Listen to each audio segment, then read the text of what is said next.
ఎటువంటి ఆధారాలు లేకుండా ఇన్ఫార్మర్ అనే నెపంతో మా అక్కని చంపేశారని మావోయిస్టు రాధ సోదరుడు సూర్య ఆవేదన వ్యక్తం చేశాడు.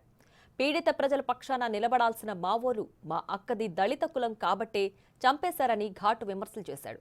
మావోయిస్టులలో కూడా కుల భావన ఉందంటున్న మావో రాధ సోదరుడు సూర్యతో మా ప్రతినిధి Rana face to face. Informer నెంబర్తో మావోయిస్టులు రాధాను హతమార్చినటువంటి సంఘటన మరొక మంది ఇప్పుడు డెడ్ బాడీ కూడా హైదరాబాద్కి తీసుకొని వచ్చారు. హైదరాబాద్ తీసుకొచ్చిన తర్వాత ఆమె పైన చేసినటువంటి అలిగేషన్స్ వాళ్ళ బ్రదర్తో కలిపి ఆమె పోలీసులతో ఇన్ఫార్మర్గా మారి భారీ స్థాయిలో ఆస్తులు సంపాదించి ఆమె మావోయిస్టులకు సంబంధించిన మొత్తం ఇన్ఫర్మేషన్ అంతా కూడా పోలీసులకు ఇచ్చిందంటూ కూడా అనేక అలిగేషన్స్ చేసి ఆమెని హతమార్చినటువంటి నేపథ్యంలో మనతో పాటు మాట్లాడడానికి రాధా వాళ్ళ తమ్ముడు కూడా ఉన్నాడు. ఇతని పైన కూడా అలిగేషన్స్ చేశారు. సో సూర్యం ఏంటి ఇప్పుడు దాదాపు సూర్య ఎంత 7 సంవత్సరాలు అయిందా మీ సిస్టరు వెళ్ళి? 7 years అయిపోయింది. ఓకే, అప్పుడు ఇక్కడ ఏం చదువుతుండేది? అప్పుడు ఇక్కడ చదివిందా మొత్తం అంతా విద్యాభ్యాసం అంతా? విద్యాభ్యాసం అంటే ఇంటర్ టైంలో ఇక్కడ జరిగింది. తర్వాత డిగ్రీ టైంలో అక్క హాస్టల్ ఉంటుండే రూమ్స్లలో. ఏ హాస్టల్లో? ఇక్కడ మన ఓయి ఉంది కదా మెడికల్ కాలేజ్, అక్కడ వాళ్ళకి హాస్టల్స్ ఉంటుండే. తర్వాత లాలపేటకి వచ్చారు. అట్లా అలవాటు ఎక్కువ వెళ్ళిపోయింది. తర్వాత గద్వాలు వెళ్ళిపోయింది, సీట్ వచ్చిందని. కానీ పోయింది గద్వాలు కదా, నక్సలైట్ ఏరియాకి వెళ్ళిపోయింది.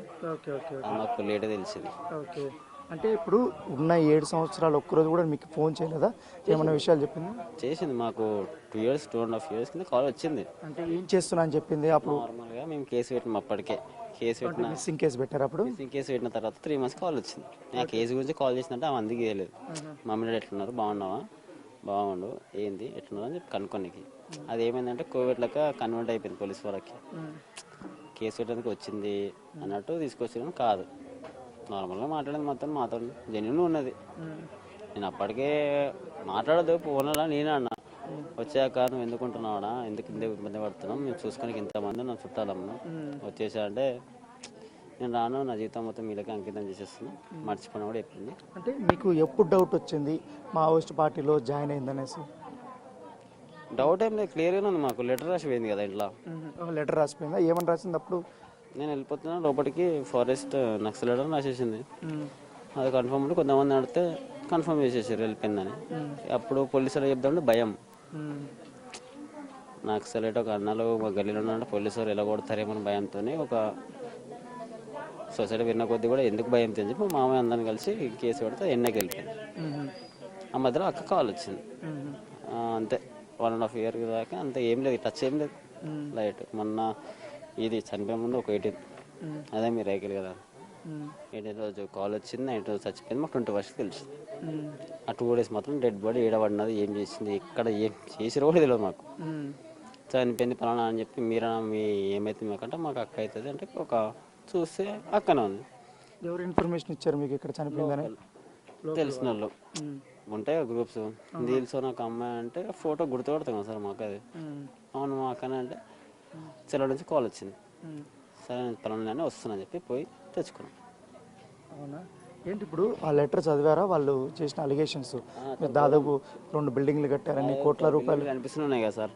ఆ రేకులు పెట్టుకుని బిల్డింగ్లు అంతా ఎలిగేషన్స్ చేస్తారు సార్, ఫేక్ న్యూస్ అంతా. అదే నిజాలు అనుకుంటే నేను ర్యాపిడ్ ఎందుకు చేస్తాను, లోకల్ బతుకుంది బతుకుతాను.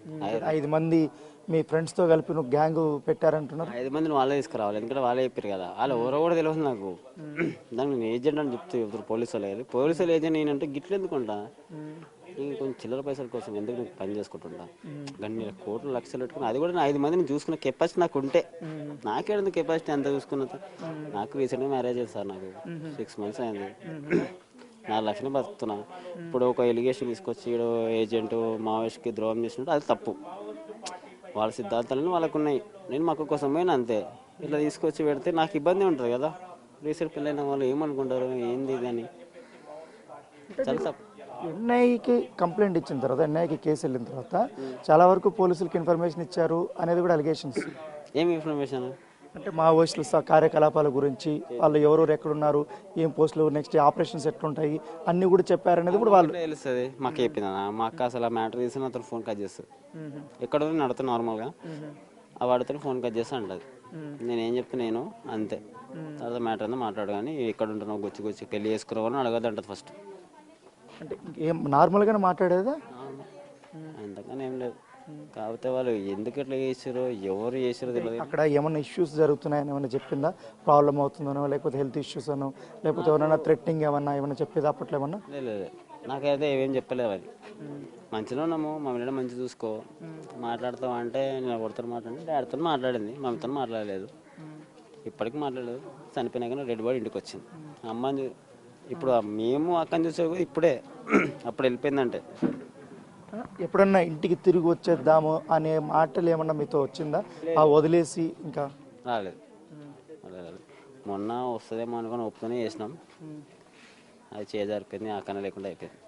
సో ఇది సూర్య చెప్తున్నది. ఎందుకంటే చాలా బ్రైట్ స్టూడెంట్, ఎందుకంటే అన్ని ఇంటర్మీడియట్లో కానీ 10th కానీ చాలా కూడా బ్రైట్గా ఉండేది.